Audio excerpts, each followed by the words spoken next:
le 5 juillet à 10 heures. Jésus dit: Sois bonne et patiente, mon âme. Si tu sais rester bonne et patiente, je te ferai un grand cadeau, comme j'en ai fait à peu de personnes au cours des siècles. Sois-en convaincu, mon âme, personne ne peut t'aimer autant que moi. L'un déçoit et désappointe pour tel motif, l'autre pour tel autre. Je suis le seul qui ne déçoit et ne désappointe jamais. Sois-en convaincu.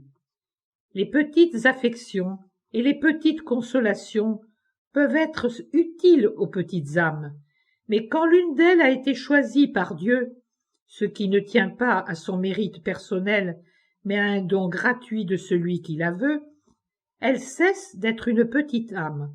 Elle est nourrie par de la moelle qui transforme sa petitesse en grandeur, si bien que les petites choses ne sont plus utiles. Elles ne servent qu'à apporter quelque joie, comme des fleurs le long d'un sentier. Mais les fleurs les plus abondantes, les plus parfumées, les plus belles, ne sont pas du grain qui nourrit. N'est-ce pas vrai? Elles plaisent. On les regarde, on leur sourit car elles sont pures et bonnes, meilleures encore que les animaux, eux-mêmes toujours meilleurs que l'homme. On les cueille parfois pour y trouver une compagnie agréable qui ne trahit pas, ou une caresse dans le simple but de consoler.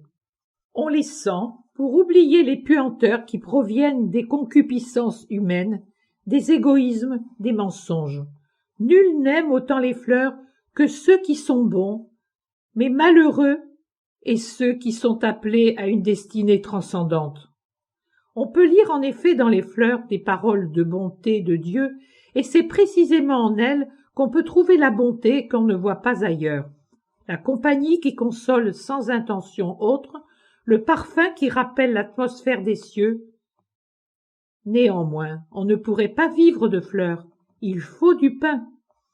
Voilà ce que sont les petites choses pour une vraie âme.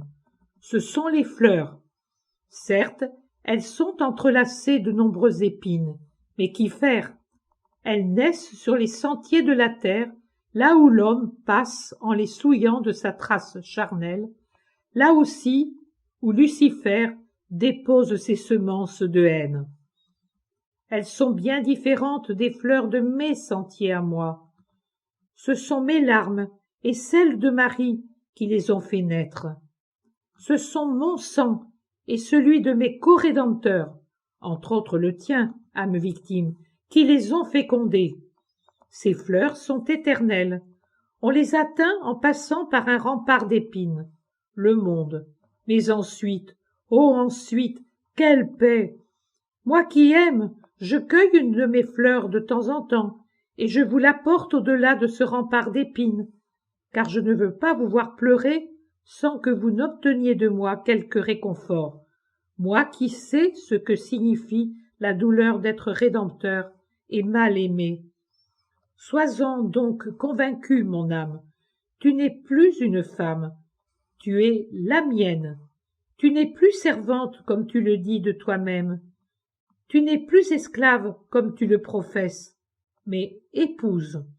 Or l'époux est le seul qui puisse te comprendre, t'aimer et te réconforter suffisamment. Par conséquent, allez, viens. Où peux-tu trouver une poitrine qui te serve d'oreiller plus sûr que la mienne? Des bras pour t'enlacer qui te servent de refuge plus assuré? Une bouche qui te dise des mots meilleurs et sache t'embrasser avec plus de douceur que ma bouche?